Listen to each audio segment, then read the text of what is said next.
NLP로 인생을 읽어드립니다. 안녕하세요. 한국 NLP 코칭센터 마스터 트레이너 신용협입니다. NLP로 인생을 읽어드립니다. 여기서 제 책 생활 속의 NLP, 이 책을 읽어드리고 있죠. 지난 머리말 부분으로 5회 정도를 계속 읽어오고 있었습니다. 이제 본론으로 들어가서 제 1부부터 여러분께 읽어드리도록 하겠습니다.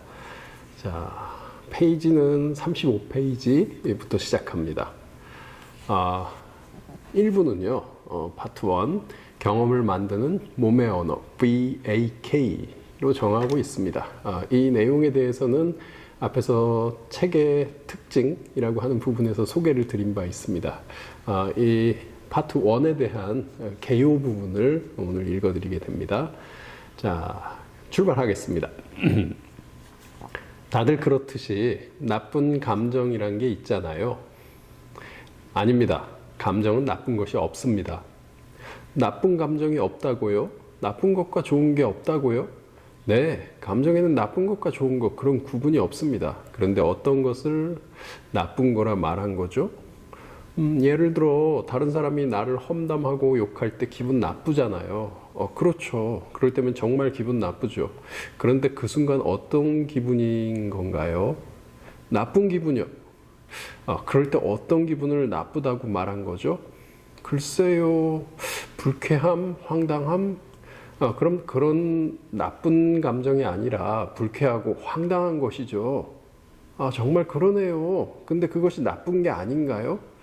나쁘다는 것은 내 선호에 따라 나타내는 입장일 뿐이고 감정이란 그냥 그것이죠.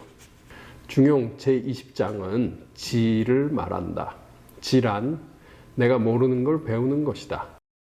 그런데 이 배움이 어중간한 상태에서 중단되곤 한다. 이렇게 멈추면 모르던 것을 제대로 알 수 없다.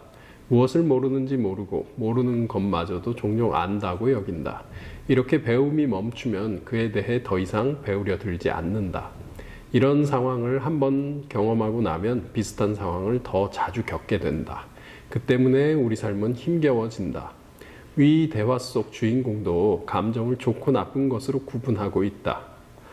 그 양분된 결론 때문에 삶도 혼돈 속에 빠져버렸다. 그는 그렇게 살아왔다. 그는 공황장애를 겪고 있었다. 감정을 양분하는 것처럼 세상을 좋은 것과 나쁜 것으로 구분했고 세상을 둘로 나눴다. 현실을 있는 그대로 바라보지 않았다. 둘로 구분한 중에 어둠이 세상을 가득 채울까 두려워 현실 삶을 걱정했다. 언젠가부터 삶은 항상 힘든 것이라 말했다. 이렇게 삶을 자주 왜곡하면 어느새 생각도 흐려지고 바르게 알던 것마저도 모두 뒤섞여 희미해진다.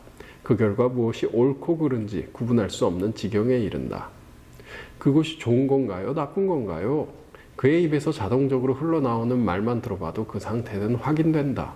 그가 경험하고 있는 공황장애가 바로 그것이었다. 가치관의 혼란까지 수반되고 있었다. 마음의 문제, 생의 문제는 이처럼 의외의 곳에서 시작된다. 이 대화글에 부연하자면 감정에는 나쁜 것이란 없다. 감정은 단지 그것일 뿐이다. 좋은 것과 나쁜 것으로 분별하기보다는 지금 느끼는 것을 온전히 느끼면서 그것이 무엇인지 아는 것이 필요할 뿐이다. 기쁨, 사랑, 즐거움만이 좋은 감정인 것은 아니다. 좋고 나쁨을 말한다면 슬픔, 분노, 두려움, 시기, 실망, 불안 또한 좋은 감정이다. 각각에는 제목과 역할이 있다.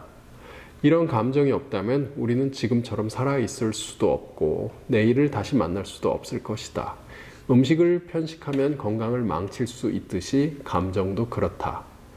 감정에 대한 편협한 선호는 결국 정서 문제, 건강 문제에 빠져들게 만들고 점차 확대되어 인생 문제로까지 번져간다. 그런데 도대체 어떤 이유로 자연스러운 감정들이 이렇게 좋은 것과 나쁜 것으로 나뉘고 구분된 것일까? 그 대답은 상식적으로 이해된다. 편안하고 즐거운 감정을 느낄 때면 말 그대로 기분이 좋다. 안정감도 느껴진다. 덕분에 그 상태에 머무르려 하고 거기서 벗어나면 다시 그 상태로 돌아가려 한다. 그곳을 바라보면서 거기다 주의를 기울인다. 반면 슬프고 화나고 두려운 식의 불편한 감정들은 그 상황으로부터 고개를 돌리게 만들고 피하게끔 만든다. 어둡고 음침한 경험이다. 감정은 배워서 아는 것이 아니다. 단지 한 번만 겪어보더라도 무엇인지 알게 된다. 자연히 좋은 것은 찾고 불편한 것은 피하게 된다. 이처럼 감정 선호의 함정에 쉽사리 빠져든다. 단 한 번의 경험만으로도 습관이 된다. 대체로 문제는 여기에서 시작된다. 일단 이렇게 습관이 자리 잡으면 그때부터 생각은 별 힘을 발휘하지 못한다. 습관에 따라 자동적으로 반응한다. 물론 빠르고 편리한 면도 있다. 하지만 그 대가는 종종 혹독하다. 현실을 무의식적으로 대하게 되고 삶에 대한 의식조차 잃어버린다. 자각하며 알고 지내는 느낌이 줄어든다는 말이다. 그만큼 삶의 영역이 좁아진다. 내가 관여하는 삶의 영역이 좁아지면 현실 속에 살아있다는 느낌도 잃어버린다. 살아있는 느낌이 줄어든다는 것은 살아있는 존재에게 큰 위협이다. 그 때문에 불안이 커진다. 스스로 통제할 수 있는 것이 전부 다 줄어들면서 삶의 맛도 잃어버린다. 마음대로 할 수 없는 삶은 내 것 같지 않다. 불안이 커지지만 그 현실을 마음대로 바꿀 수도 없다. 정도가 심해지면 심리적인 문제들이 생겨나기 시작한다. 습관에 대한 이해. 혹시 생각만 해도 불편한 기억이 있지 않은가? 그런 기억이 쉽게 떠오른다면 강렬한 기억이었을 것이다. 처음 겪는 낯선 기억이 강렬하다. 이런 기억들은 단 한 번만 경험해도 쉽게 잊히지를 않는다. 또 자주 겪고 자주 떠올린 기억일수록 익숙하고 쉽게 떠오른다. 익숙하든 강렬하든 이런 기억들은 꽤나 생생하다. 일단 이런 기억이 생겨나면 신기하게도 그와 관계된 비슷한 일을 자주 겪는다. 이런 말이 있지 않은가? 불행은 불행을 부른다.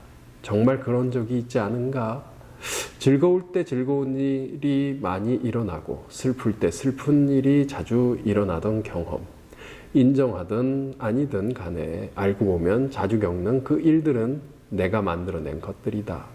나도 모르게 그런 것이라서 곤혹스럽기도 하고 받아들이기도 어려울 테지만 습관이란 경험하는 상황에 빠르게 적응하도록 이끌어주는 학습 능력 혹은 그 결과다. 적응 과정에 일일이 생각이 개입하지 않고도 대응할 수 있도록 도와준다. 맞닥뜨린 상황에 일일이 생각하고 판단한 다음 대응하려 들면 시간만 낭비하고 때를 놓칠 수 있다. 특히 위기 상황을 만났을 때 생각에 힘을 쓰다 보면 위험한 상황에서 벗어나기 어려울 수 있다. 깊이 생각하지 않고 그 상황에 자동적으로 대처한다면 생존과 안전에 훨씬 유리하다. 이런 자동적인 방법을 좋아하든 아니든 그것은 중요하지 않다. 빠르게 적응할수록 생명 유지와 자원 절약에 도움이 되니 자동적인 습관은 그야말로 생명의 수호자다. 예를 들어 볼까? 모르는 사람을 경계하는 마음을 습관으로 가진 이가 있다 치자. 그만큼 새로운 사람을 사귀는 데에는 미숙하다. 되도록 낯선 일을 마주하는 상황 자체를 피할 것이다. 덕분에 심적인 부담을 피할 수 있고 안전하며 편안하다. 물론 이런 성격 때문에 남에게 도움받는 일도 만들지 않을 것이다. 관계에 있어서 특별히 좋은 일은 없지만 나쁜 일도 만들지 않는다. 또 다른 경우를 살펴보자.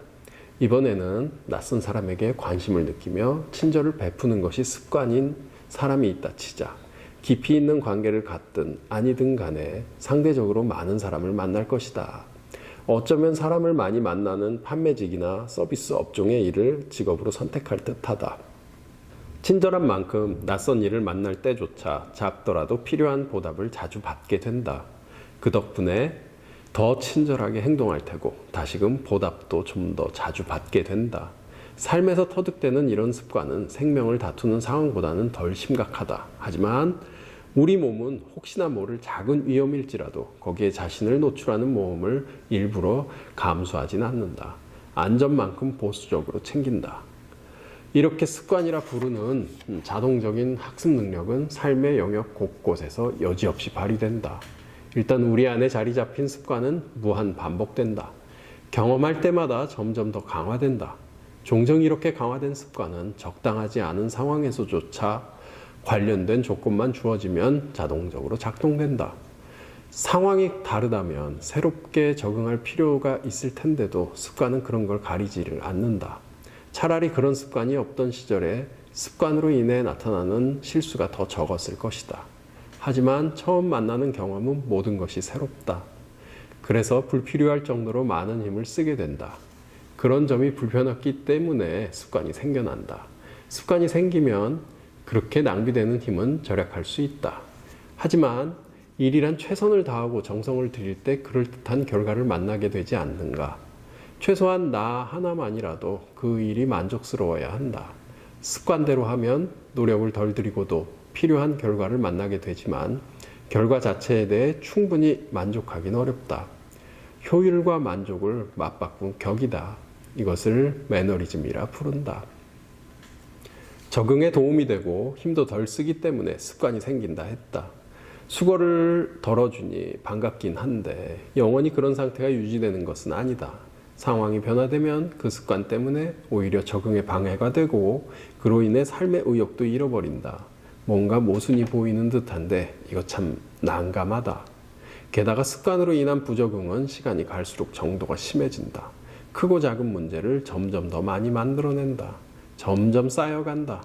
심각한 것들은 몇 가지 언급해보면 불면증, 무기력증, 우울증, 분노조절장애 등의 심리 문제가 있다. 중독이나 도벽, 폭력 등의 사회 문제와도 관계된다. 정도가 심할수록 본인은 물론이고 주변 사람들까지도 불편해진다.